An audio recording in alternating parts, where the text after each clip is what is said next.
Hi, and welcome back to Module 5. And Module 5 is all about reconnecting, and that's reconnecting with our true self. But first of all, I must apologise for wearing this headset, but my other microphone has all of a sudden stopped working. And I spent 4 hours yesterday and some time this morning trying to get it working again. And so I've given up. And so I've gone back to my old headset. So I hope that's not off-putting for you. But anyway, to get back to Module 5 and reconnecting. So what does that mean? Well, it means actually making that connection, remembering our true self, our inner self, our higher self, some people want to call it. And as we've got to this stage, we've actually started to do all of the clearing and all of the other processes and techniques that we've been covering in the previous modules. And this is where it starts to get really exciting now, because now we start to make contact with our inner self, our essence, as some people call it, the soul.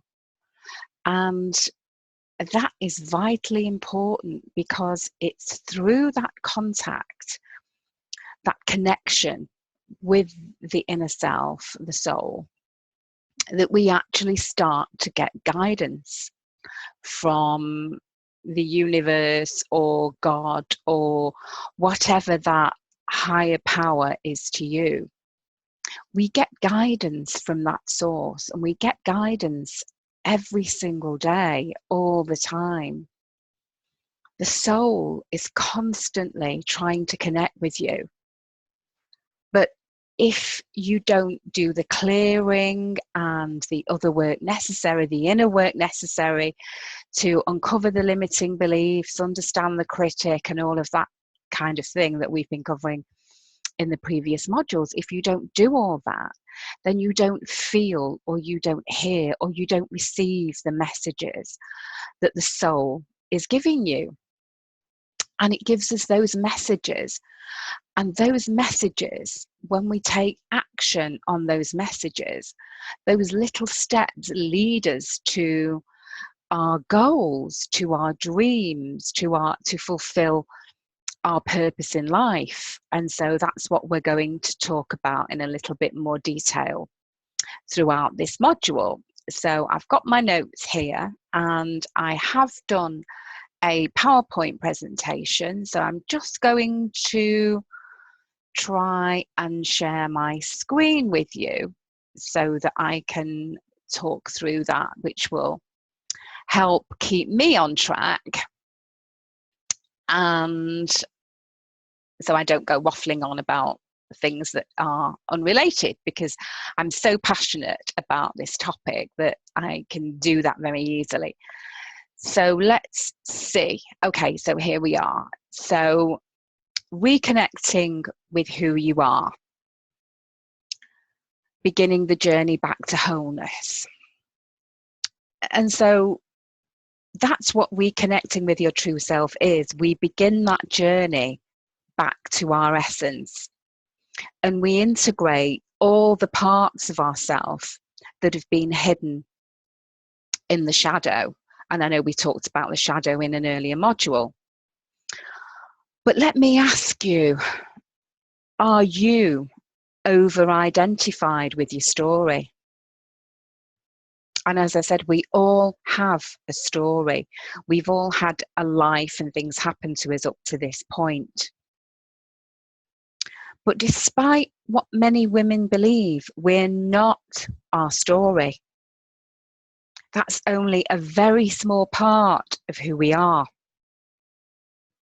But it's not who we're destined to become when we begin on this path of consciousness.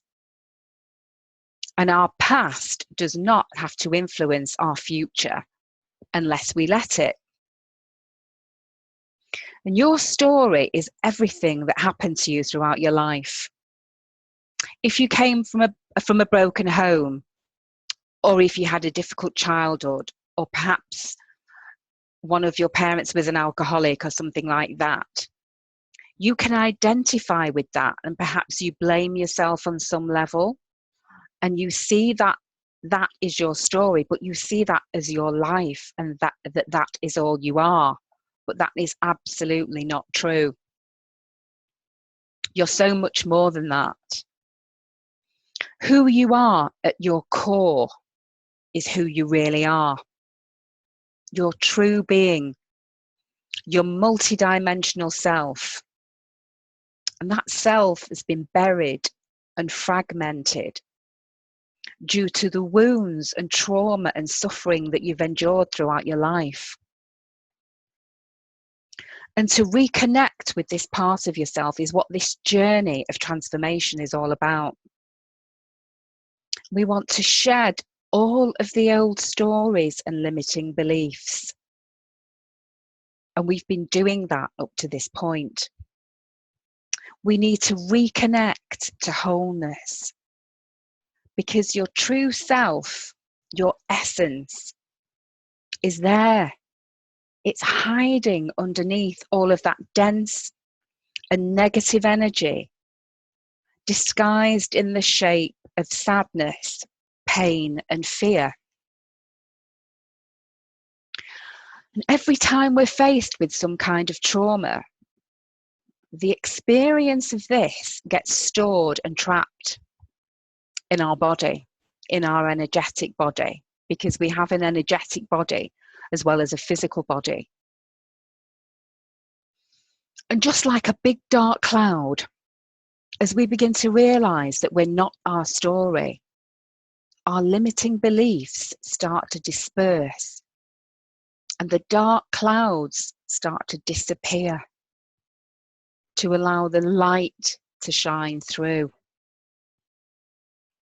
And as we go through this process on this journey of clearing these stuck, dense energy patterns, they get released. We transmute them. And when we do this, we immediately begin to feel lighter. And it's at this point that we start to feel more connected to our intuition, to our soul. You may start to hear messages from your higher self, or you may start to get feelings, really strong feelings. But the more we learn to trust ourselves and our judgment, the stronger this connection will become. It's like a relationship with anything. You have to give it attention for it to become stronger. And the higher self is the self that exists on the spiritual plane, and it's always trying to reach out to you. But when we're living as a fragmented being, which unfortunately most of us are because of what's happened to us throughout our life, we just can't receive those messages. We're on a lower vibrational frequency, and we're unable to hear them or sense them or feel them. And the reason for taking this sacred journey back to wholeness is because this is where our power lies. The power to create the life we know deep inside we're meant to live. And being in a state of peace and joy, which, by the way, is your birthright, simply because you were born into this human experience. We're not meant to live in struggle and hardship. We are on a journey, but it's not meant to be struggle and hardship all the time. But we get so bogged down with our everyday lives that we just don't take the time to get to know our true self, to really understand this gift of life that we've been given. We just let life happen to us and accept whatever it offers, thinking we have no choice in the matter. Most people spend more time planning their holidays than they do on planning their life. But once we start to wake up and begin the process of reconnecting, we learn to change.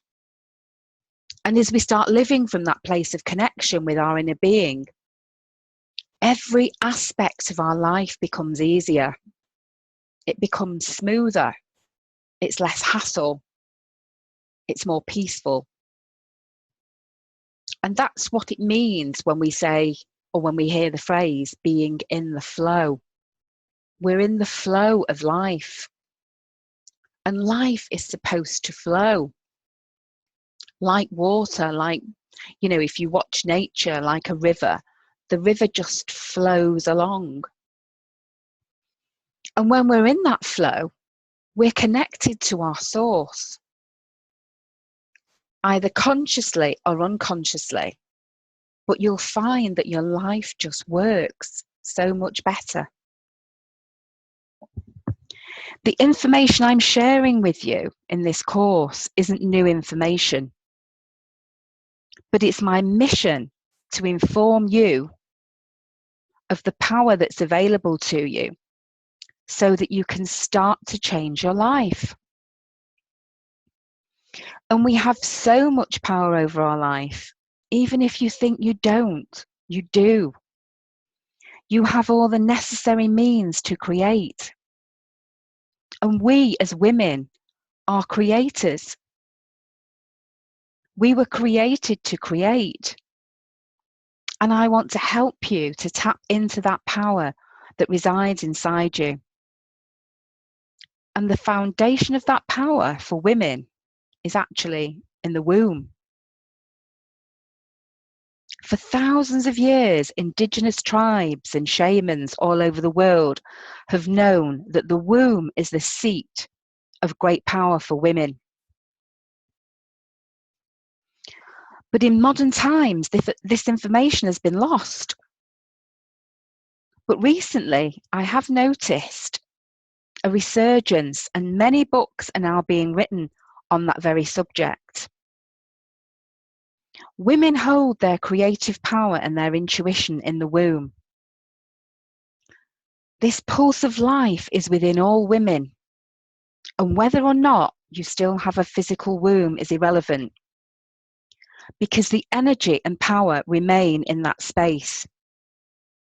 The energetic imprint is there, even if the physical organ's been removed. Your creative power is not just for creating children. It's for whatever you want to create in your life. That might be a personal healing if your health isn't too great at the moment. It might be a new business, a new job, or more money in your life, a new relationship. Whatever it is, know that with the right tools and knowledge, you can do it. And the womb also carries the energetic memory at a cellular level of every intimate encounter you've had, good and bad. And for many women, this creative part of them is shut down entirely due to painful relationships and trauma that they've suffered during their life. And for the very, very high number of women that have been sexually abused throughout their life. And you also might be surprised to learn that we have a second brain in our gut that affects our mood and our well-being. And this is called the enteric nervous system. Those old sayings such as listen to your gut and go with your gut instinct are not just old wives' tales. They derive from our second brain, which is in our gut and contains approximately 100 million neurons, and they're set in the walls of the gut. A good exercise to try is to put your attention on the center of your womb space. Whether you still have a womb or not is irrelevant. Just put your attention there. And if you're doing something that's making you feel anxious, So perhaps you're going for an interview, or you might have to give a presentation at work or something like that. If you do this, put your attention on your womb space, you will very quickly start to feel and appear more confident if you keep your attention there. Take it out of your mind and put it on your womb space. And if you do this regularly, people will start to respond differently to you. I've tried it and it really works. So commit to giving it a try for 7 days and note what happens. And please do drop me a line and let me know. I'd love to hear from you. So the next time someone advises you to listen to your gut, just know that they're giving you sound advice. Connecting with your higher self requires you to have a regular spiritual practice. Because as I said before, you need to build up that relationship with your higher self. And if you don't give it any energy and attention, you won't be making that connection and making it stronger. So start to have a practice, a regular practice every day. And choose something that feels right for you, something that you enjoy, that you can commit to and make part of your life every day. I mean, meditation is an essential start to building that connection with the soul. Spending time in nature is also brilliant. Walking barefoot on the grass, or even just a regular practice of sitting quietly in a peaceful place. I very often get my clients to do this before they go on to meditation. So just sit quietly for 10 minutes a day and be alone with your thoughts.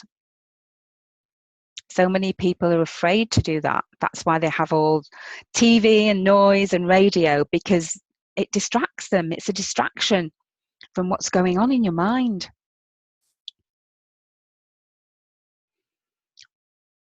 Anyway, just give that a go, because all of those things are great and there's simple things to do to establish a connection with your higher self. But the key is you must do it, and do it on a regular basis. We don't go to the gym and when we feel happy with our level of fitness think, okay, well, I've reached my goal now, I don't need to bother going anymore, do we? We know we've got to keep it up, because if we don't carry on going, eventually all the good that we've done in firming up our bodies and losing the weight, it will pile the weight back on again. So it has to be a regular practice. It has to be a lifestyle practice. It has to be a lifestyle change. And for things to change, something has to change. And to obtain emotional and spiritual fitness, the same kind of commitment and dedication is necessary, just as it is with physical fitness. So perhaps begin with a simple mindfulness practice. Just notice your thoughts and let them float by as if they're on a cloud, or envisage them putting them into a basket in a river and letting them float on by. And the purpose of doing this is to bring your mind into stillness. I know it's not easy to do. It does take practice and perseverance, but it can be done, and it's well worth the effort, believe me. And after a short time, you will start to feel better, and that will give you the motivation to continue. If you set your intention to connect with your soul or your higher self, this will allow you to be open to whatever messages you may receive. I personally find journaling a great way of getting in touch with my higher self or my soul. And I have a regular conversation with my soul, which I find incredibly cathartic.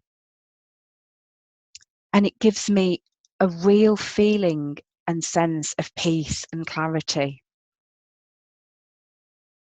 It may feel odd at first and seem as if you start doing that, if you start doing journaling, or some people call it automatic writing, and it will probably feel, and you'll think that you're giving these messages to yourself, and that's completely normal. But just keep at it, don't give up, because you will start to make that connection, and you will start to get real valuable information from that connection. And when the messages start to come through, it could be a feeling or a thought or an image, don't judge it. Just write it down in your journal. And if the first few times you don't succeed, if you don't get anything, just keep at it. Eventually, you absolutely will make that connection. And I know from my previous experience that this will happen for you if you persevere, as it has for me and for many of my clients too. I can't recommend this practice strongly enough. Making that connection to your higher self is one of the best things you can do. And doing self-work, doing consciousness work is essential if you want to reach your full potential and be truly happy and at peace in your life. Because consciousness work is all about choices. And when you're bogged down in the detail and the story, you don't see those choices. You can't see them. You're on a different frequency. Or you don't hear the messages because the energy is too dense. The stuck energy patterns around you and inside of you are too dense. But once you start to clear them and start to work on building that energetic connection, miracles start to happen. But I have to tell you, there are no shortcuts.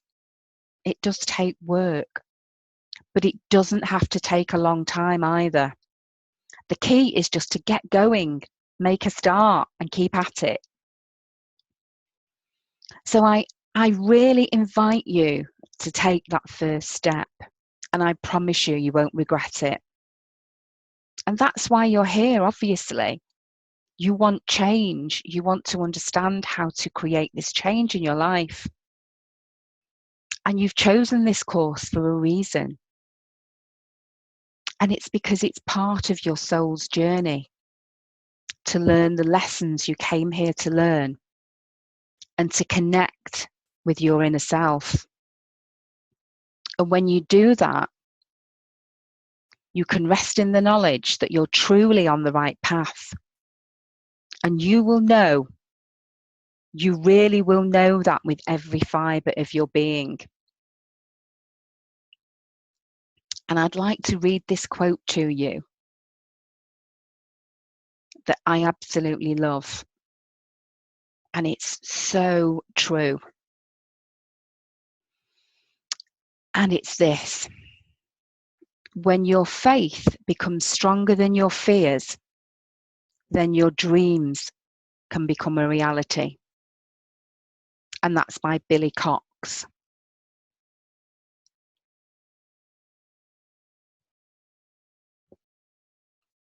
So I'm just going to stop sharing my screen now.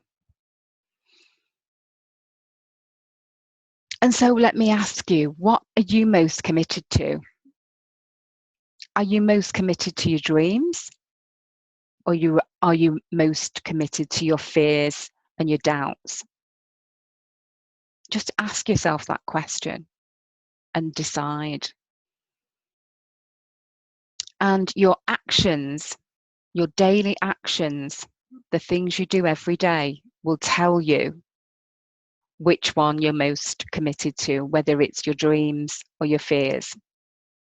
And if it's your fears, which it probably is because you're here, and I know it was definitely my fears for more years than I care to remember, But if it is your fears, that's okay. It's fine. Don't judge it. Don't beat yourself up about it. Just be okay with that. Accept it. Accept what is now. But then set your intention to change it. Set your intention to start a daily practice, to start connecting with your soul, that, or your higher self, however you want to call that energy. Set yourself a goal. I find that if you write a short list of the things you need to do the night before, that gets it clear in your mind. And then the next morning you can wake up, look at your list, and if you've got your spiritual practice on there, you're setting your intention to sit in silence for 10 minutes or do 15 minutes of journaling or whatever it is, you'll remember to do it. And if you do that every night and then look at your list every morning and make that non-negotiable, make your spiritual practice, even if it's just for 5 or 10 minutes a day, non-negotiable, I promise you, you will start to see changes in your life. You'll start to see changes in how you feel. You'll start to feel more positive. You'll start to feel more peaceful. And when you start to feel those feelings, you'll want to continue because it's a nice feeling. And that will spur you on to keep going. So thank you so much for listening and being with me in this module. And I look forward to seeing you in module 6, which is even more exciting. So I can't wait to go through that with you. So thank you and see you soon.